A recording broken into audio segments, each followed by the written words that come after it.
We're all the same people, just separated by different boat stops, right? But the Bible says that as well. So we're proving that according to the Bible, right? We don't. Hey, look at my backpack and get that promised land book. Okay, go ahead. Whom Salmanasseh, the king of Assyria, led away captive, and he carried them over the waters. And some they came into another land. Right. But they took this counsel among themselves, that they would leave the multitude of the heathen, right, and go forth into a further country, right, where never mankind dwelt. So your people were the first people in the Americas, and it says that they came over here. It's on it. They came over here because they were into idolatry when they were over there with the people. So we're gonna go over here, separate ourselves, make ourselves holy and separate, and we're gonna worship the Most High in spirit and in truth, without the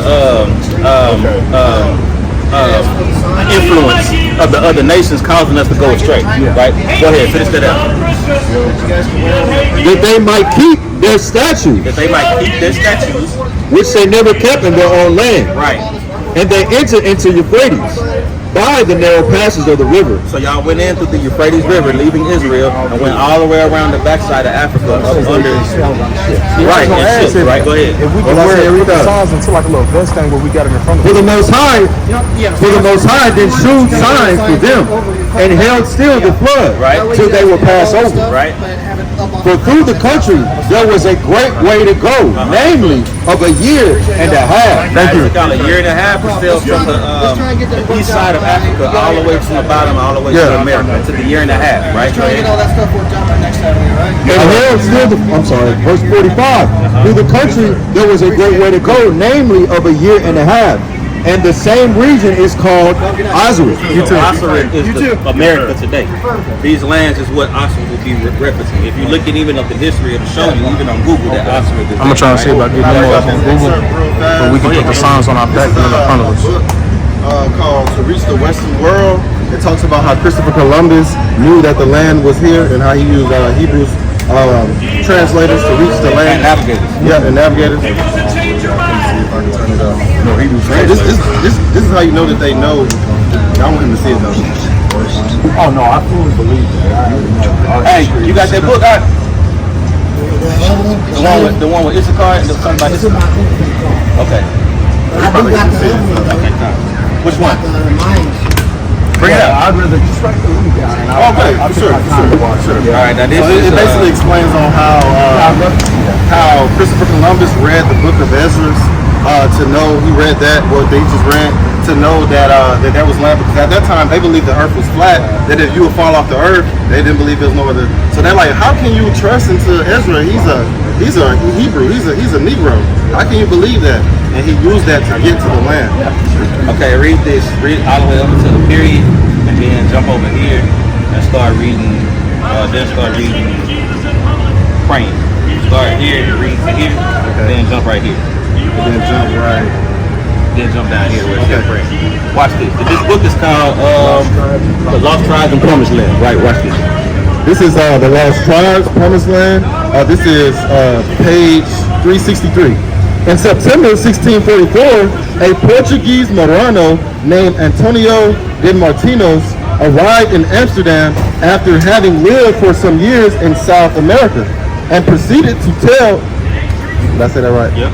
Okay, and proceeded to tell the leaders of the recently established Jewish community there a story that caused them to think of him as a Jew, as a latter-day Eldad the Danite. Okay, now jump down right here. Right here? Yep. No, right here. Okay. Praying for salvation in his cell one day, he was reciting what was by then a standard formula. So it was standard for them to say this at the time, right? Go ahead. Among New World Moranos, right? Blessed be the name of the Lord, who has not made me an idolater, a barbarian, a Negro, an Indian. When suddenly be stopped. So it suddenly he stopped. He said a Negro and an Indian, and he paused in his tracks, right? Why? Why? Those Indians, he told himself, they are Hebrews. They are what? They are Hebrews. They are what? They are Hebrews. They are Hebrews, right? Read on. Pondering this thought incredulously, and yet with growing conviction, he resolved that if he ever was released, he would seek out the Indian Francisco and try to learn the truth. To try to what? Learn the truth. Jump down to this right here. Start reading. Waving a banner high in the air, The Indian guide soon was greeted by a puff of smoke far beyond the other bank of the river in response to his signal.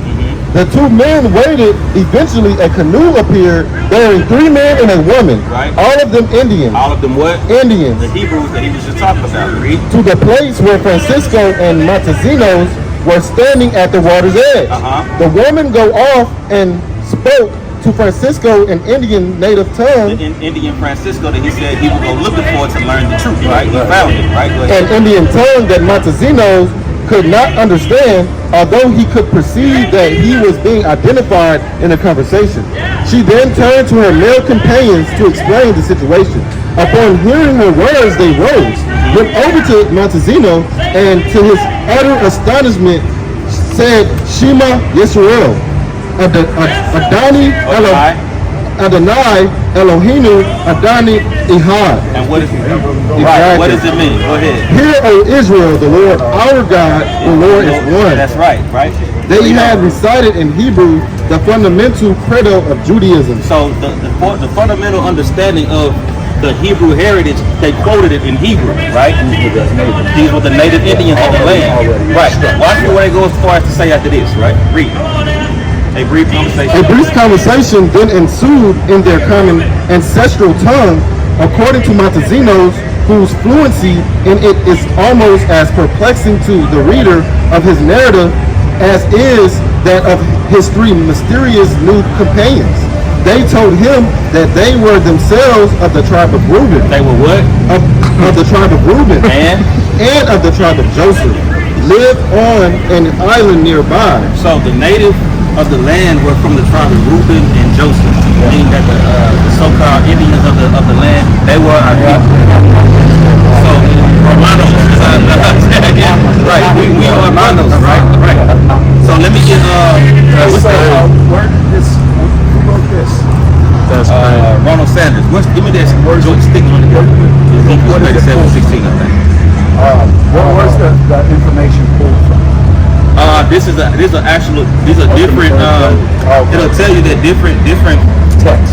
Yeah, but it was the text was pulled from different people that went and Yeah, no, I get it. I get it. It'll tell you at the beginning. I'm not trying to disprove. I'm just wondering so I can look it up.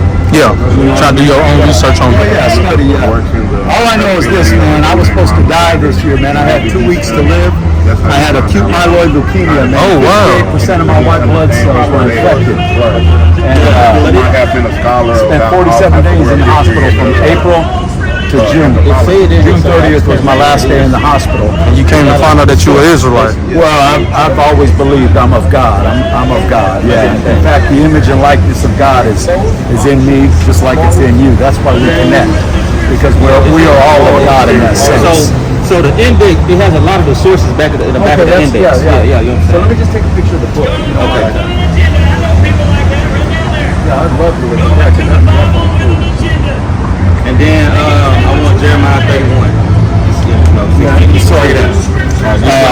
They wanted me to go through chemo. I was telling them real quick. I was telling them I was given 2 weeks to live in April 15th.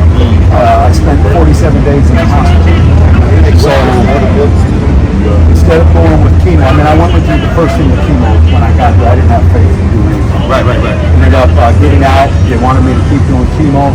I was like, I didn't feel peace about it, so I just said on July 2nd, I said, man, I got to hear from God. Got down on my knees. I got notebooks right here. Everything I wrote, everything that's happening right now. I'm in Texas with God. Right here, not with an audible voice, but a feeling inside my spirit. Right. A hearing, I know.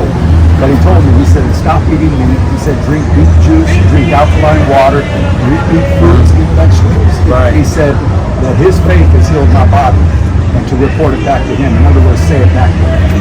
So say what he says about it. And guess what, man? I'll tell you, it's been 2.5 months. I went to my oncologist. I went to my primary. They tested my blood. My blood right down the middle is in range. And on top of that, my testosterone is above range.